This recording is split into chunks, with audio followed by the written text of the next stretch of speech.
ese elemento que es tan importante, que yo he venido trabajando con eso en estas últimas semanas, en algunos casos, es el elemento del matrimonio, donde la sociedad nuestra hoy le huye al compromiso, ¿verdad? Al compromiso del matrimonio. Esa palabrita se ha convertido en una mala palabra para la sociedad moderna.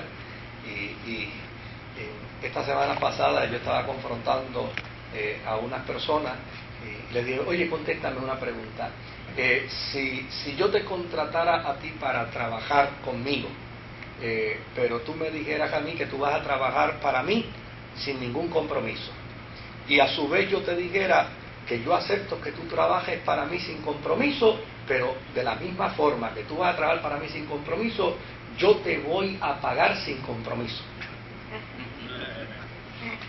Es decir, tú vas a trabajar para mí sin compromiso y yo te voy a pagar sin compromiso. ¿Qué tú crees que puede suceder? Me dice, bueno, pues que yo voy cuando yo quiera. Digo, ¿y qué tú crees que yo voy a hacer?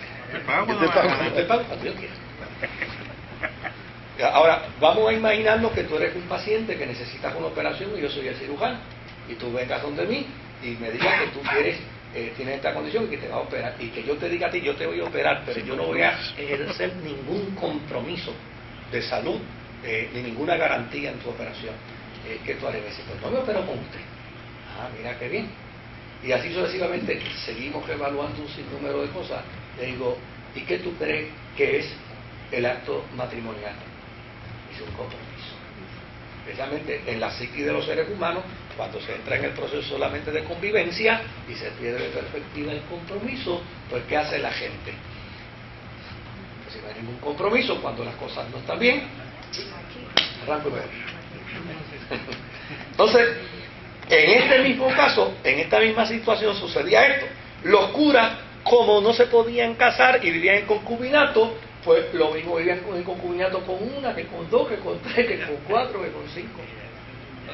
Entonces, por ende, como consecuencia de eso, tenían hijos en una, tenían hijos en otra, entonces se empobrecían aún más. Desde luego, Isabel y Fernando eran personas católicas, pero desde luego en el caso de Fernando veía a la iglesia como un instrumento para sus objetivos y para sus metas.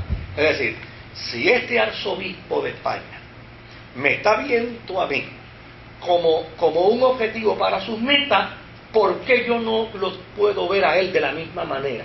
Así es que para Fernando, que era un católico, obviamente, pero era un católico simplemente tradicional en la experiencia religiosa de su tiempo, pero decía, yo no confío en la iglesia, y como yo sé que la iglesia quiere sacar partido de mí, pues yo entonces voy a sacar partido de ella.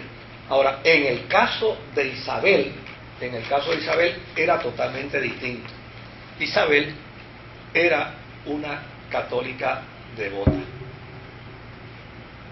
Y fíjense qué cosa, en las discusiones que Isabel y Fernando tenían, como cada uno era católico, pero con unos intereses muy particulares, a Fernando le preocupaba el excesivo poder que tenían los religiosos. Pero a Isabel le escandalizaba la conducta de los religiosos. O sea, para Isabel era como, Dios mío, pero ¿qué pasa con nuestros curas? ¿Qué pasa con nuestros obispos? Imagínense, el que era obispo en ese momento en España tuvo inclusive que reconocer a dos hijos bastardos. Que era el obispo de España en ese momento en España. Así que Isabel le presenta a Roma su gran interés por trabajar en España para reformar la iglesia desde el punto de vista de la fe, y que se le permita nombrar inclusive el obispo de España. El caso va a Roma, Roma trabaja con él, Roma lo maneja, y finalmente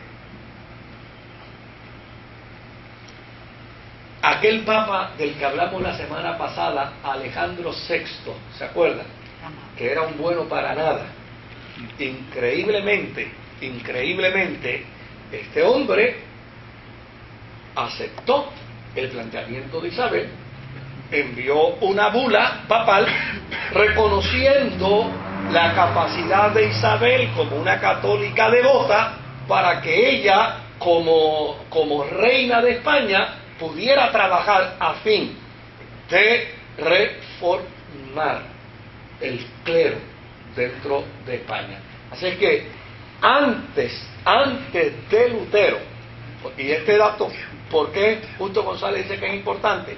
Bueno, porque una de las críticas que se hace de Lutero es que llana y sencillamente Lutero fue el gran bandido, el gran sinvergüenza, el gran degenerado, que le hizo daño a la iglesia del Señor y la dividió. Y desde luego, en la historia es importante resaltar que con antelación a Lutero hubo hombres que se atrevieron a denunciar la corrupción de la iglesia, desde el papado hasta el cura más simple. El único problema era que llegaban hasta la pira o hasta la hoguera, y de ahí no salían. Ahora, en el caso de Isabel, la situación era distinta. Ella era reina. Y ella quería, o sea, su interés primordial no era manejar desde el punto de vista político la iglesia, era manejar desde el punto de vista de la fe, desde el punto de vista de la reforma teológica. Ahora bien, mire qué dato interesante. Roma le concede el derecho de no solamente reformar el clero, sino de nombrar a los obispos en España. Ahora,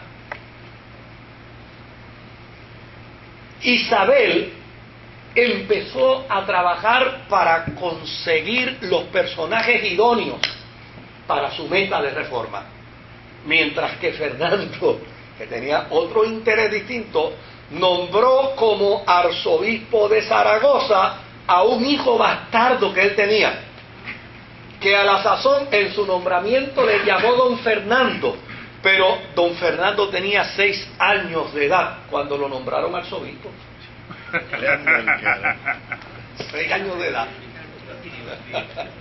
¿Se dan cuenta? O sea, que para aún los reformadores, ¿qué demuestra esto? Esto demuestra que, o sea, la contaminación era tal que ya ahí sencillamente el más honesto era ladrón.